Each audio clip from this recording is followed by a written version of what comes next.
Phulbaria press ক্লাবে সাংবাদিকদের সঙ্গে এনসিপি প্রার্থীর মতবিনিময়। ময়মনসিংহের ফুলবাড়িয়ায় এনসিপি মনোনীত ময়মনসিংহ ৬ ফুলবাড়িয়া আসনের এমপি প্রার্থী জাতীয় নাগরিক পার্টির যুগ্ম আহ্বায়ক অ্যাডভোকেট জাবেদ রাসিন ফুলবাড়িয়া প্রেস ক্লাবে সাংবাদিকদের সঙ্গে মতবিনিময় সভা করেছেন। গতকাল শনিবার ২০ ডিসেম্বর দুপুরে এনসিপির আয়োজনে ফুলবাড়িয়া প্রেস ক্লাব মিলনায়তনে এ মতবিনিময় সভা অনুষ্ঠিত হয়।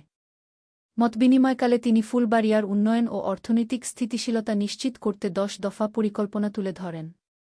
এসব পরিকল্পনার মধ্যে রয়েছে যোগাযোগ ও অবকাঠামো উন্নয়ন, স্বাস্থ্যসেবা সম্প্রসারণ, শিল্পায়ন ও কর্মসংস্থান সৃষ্টি, শিক্ষা ও কারিগরি প্রশিক্ষণ, বিদ্যুৎ ও জ্বালানি সুবিধা বৃদ্ধি এবং প্রযুক্তিনির্ভর উদ্যোক্তা উন্নয়ন। জাবেদ রাসিন জানান, ফুলবাড়িয়া থেকে ঢাকা ময়মনসিংহ সড়ক ৪ লেনে উন্নীত করা, উপজেলা স্বাস্থ্য কমপ্লেক্সকে ১০০ শয্যায় উন্নীত করা এবং কৃষিপণ্যের ন্যায্যমূল্য নিশ্চিত করতে প্রক্রিয়াজাতকরণ কেন্দ্র ও কোল্ড স্টোরেজ স্থাপন করা হবে। পাশাপাশি কর্মসংস্থান সৃষ্টিতে পরিবেশবান্ধব শিল্পাঞ্চল ও আইটি পার্ক গড়ে তোলার পরিকল্পনার কথাও বলেন তিনি। আইনশৃঙ্খলা, নাগরিক সেবা ও পরিবেশ উন্নয়নের বিষয়ে তিনি পুলিশ ফাঁড়ি স্থাপন, ডিজিটাল নাগরিক সেবা চালু এবং আখালিয়া নদীকেন্দ্রিক পরিবেশ উন্নয়ন প্রকল্প বাস্তবায়নের কথা তুলে ধরেন। মতবিনিময় শেষে জাবেদ রাসিন বলেন, তিনি কথা নয়, কাজের মাধ্যমে ফুলবাড়িয়ার মানুষের জন্য স্থায়ী উন্নয়ন নিশ্চিত করতে চান। মতবিনিময় সভায় এনসিপি ময়মনসিংহ জেলা ও ফুলবাড়িয়া উপজেলা পর্যায়ের জেলা সমন্বয় কমিটির সদস্য মোকারম আদনান, উপজেলা প্রধান সমন্বয়কারী মঞ্জুরুল হক মামুন, যুগ্ম সমন্বয়কারী ইঞ্জিনিয়ার ওমর শরীফ, আনোয়ার হোসেন, জেলা যুবশক্তির যুগ্ম আহ্বায়ক আশরাফুল ইসলাম সুবসহ নেতৃবৃন্দ এবং ফুলবাড়িয়ায় পেশাগত জীবনের পাশাপাশি আমি লেখালেখির সাথে জড়িত এবং পরিবেশ আন্দোলনের সাথে আমি জড়িত।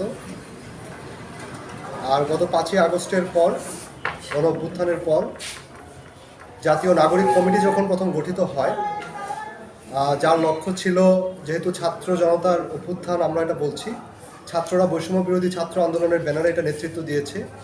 তো ছাত্রদের বাইরে যে জনতার অংশটুকু আছে, নাগরিক আছে, বিভিন্ন শ্রেণী পেশার মানুষ আছে, তাদেরকে একত্রিত করার জন্য যে প্ল্যাটফর্মটা গঠিত হয়েছিল জাতীয় নাগরিক কমিটি নামে, সেই জাতীয় নাগরিক কমিটির প্রথম ৫৫ জনের যে মেম্বার, তার মধ্যে আমি একজন। এবং তারপর গত ২৮ ফেব্রুয়ারি জাতীয় নাগরিক পার্টি যখন গঠিত হয়, সেই জাতীয় নাগরিক পার্টির কেন্দ্রীয় যুগ্ম আহ্বায়ক হিসেবে আমি মনোনীত হই।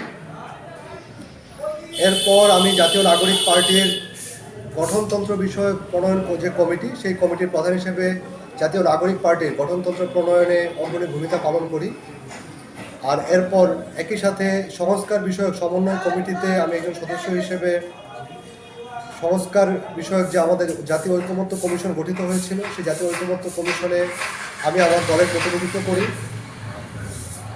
এবং তদুপরি সংস্কার কেন্দ্রিক যে রাজনীতি বা সংস্কার কেন্দ্রিক যে আলোচনা, সেখানে আমি আমার দলের পক্ষ থেকে সেই জাতীয় ঐকমত্য কমিশনে অগ্রণী ভূমিকা পালন করি। সেটা জাতীয় যে আমাদের টেলিভিশন আছে, বাংলাদেশ টেলিভিশনের লাইভ সম্প্রচারের মাধ্যমে আপনারা এবং দেশবাসী অবগত আছেন।